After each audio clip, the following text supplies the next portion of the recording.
नमस्कार दोस्तों।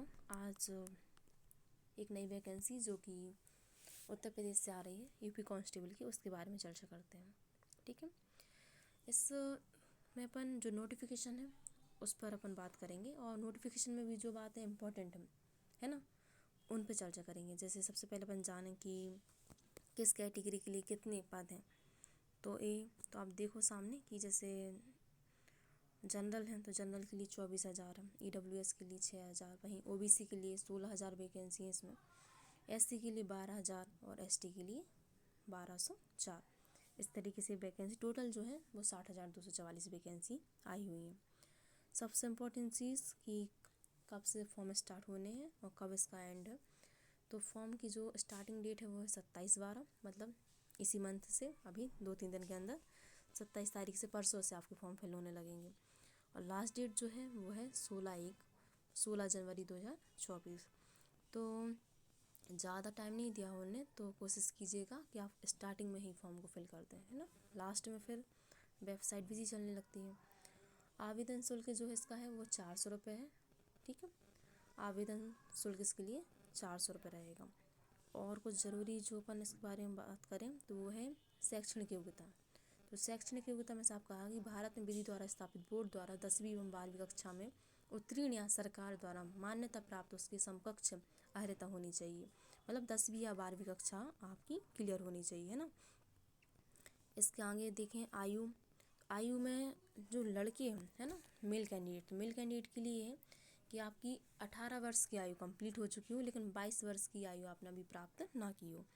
ठीक है, अगर अपन डेट ऑफ बर्थ के रूप से देखें तो 1 जुलाई 2005 के बाद का आपका जन्म नहीं होना चाहिए और 2 जुलाई 2001 से पहले का नहीं होना चाहिए।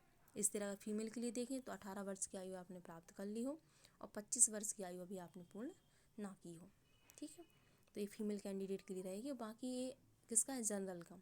इसमें OBC SC ST इनको 5 साल का रिलैक्सेशन जो कि होता है वो है। ठीक है, इसके अलावा जो इसमें देखिए लिखित परीक्षा तो किस तरीके से होगी। तो इसमें कहा कि 4 विषय होंगे आपके टोटल। वो 4 विषय कौन से होंगे, तो इसमें होगा सामान्य ज्ञान, सामान्य हिंदी, संख्यात्मक एवं मानसिक योग्यता और मानसिक अभिरुचि। मतलब आपका सामान्य ज्ञान होगा, हिंदी होगी, रीजनिंग होगी और मैथ होगी। टोटल 300 अंक का आपका पेपर रहेगा, लेकिन क्वेश्चन इसमें 150 रहेंगे। मतलब एक क्वेश्चन पे आपको 2 अंक दिए जाएंगे। जो ध्यान देने वाली बात है वो ये है कि आपकी इसमें 0.5 की नेगेटिव मार्किंग रहेगी। ठीक है, ये बहुत ध्यान देने वाली बात है कि इसमें माइनस मार्किंग एग्ज़ाम में है। ठीक है, इसके अलावा जो बहुत ज़रूरी चीज़ है वो है आपकी फिज़िकल स्टैंडर्ड टेस्ट, है ना। तो इसमें क्या क्या है कि जैसे मेल के लिए जो ऊंचाई है वो 168 सेंटीमीटर रखी गई है, चाहे आप SC के हों, चाहे आप OBC के हों या आप जनरल के हों, 168 सेंटीमीटर। लेकिन हाँ, ST के जो मेल कैंडिडेट हैं उनके लिए यहाँ पे अनुसूचित जनजाति, उनके लिए यहाँ पे थोड़ी सी छूट दी गई है, 160 सेंटीमीटर इनके लिए हाइट रखी गई है। इसके अलावा जो सीना है मेल कैंडिडेट के लिए वो 79 सेंटीमीटर चाहिए बिना फुलाए और 84 सेंटीमीटर आपको फुलाने पर चाहिए। ST कैंडिडेट को फिर यहाँ पर रिलैक्सेशन है थोड़ा सा, उनको 77 सेंटीमीटर बिना फुलाए यहाँ पे चाहिए। ठीक है, और फुलाने पर कम 82 सेंटीमीटर होना चाहिए। महिला कैंडिडेट के लिए जो हाइट है वो 152 सेंटीमीटर है, चाहे आप SC OBC और जनरल के हो। अगर आप ST से हैं, अनुसूचित जनजाति से हैं, तो आपकी 147 सेंटीमीटर 147 सेंटीमीटर फीमेल कैंडिडेट के लिए यहाँ पे हाइट रहेगी। जो फीमेल कैंडिडेट है उनके लिए पॉइंट को हाईलाइट करके दिया गया कि वज़न जो है वो न्यूनतम 40 किलोग्राम होना चाहिए।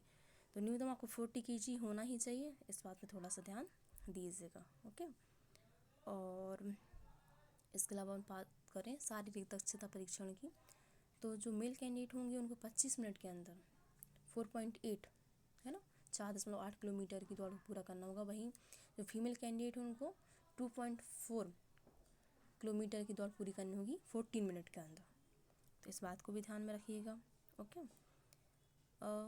और कोई ज़रूरी चीज़ जो बहुत ज़रूरी चीज़ हो, हाँ, इस जो ये नोटिफिकेशन है, इस नोटिफिकेशन के सबसे लास्ट पेज पे आपको एग्ज़ाम का सिलेबस दिया गया। 1 मिनट अपन देखते हैं। देखिए, ये है एग्ज़ाम का आपका सिलेबस, तो इसे आप डाउनलोड कर लीजिएगा, है ना, और सिलेबस के अकॉर्डिंग ही पढ़ाई कीजिएगा। तो ये आपका यहाँ पे जनरल नॉलेज का सिलेबस, जनरल हिंदी का, न्यूमेरिकल एंड मेंटल एबिलिटी का, इसके अलावा आपका mental aptitude and reasoning ability का एक पूरा सिलेबस दिया हुआ है। तो इसको आप ध्यान से देखिएगा और इसी के अकॉर्डिंग अपनी तैयारी कीजिएगा। ठीक है दोस्तों, तो मिलते हैं फिर नई वीडियो में एक नई इन्फॉर्मेशन के साथ। Thank you.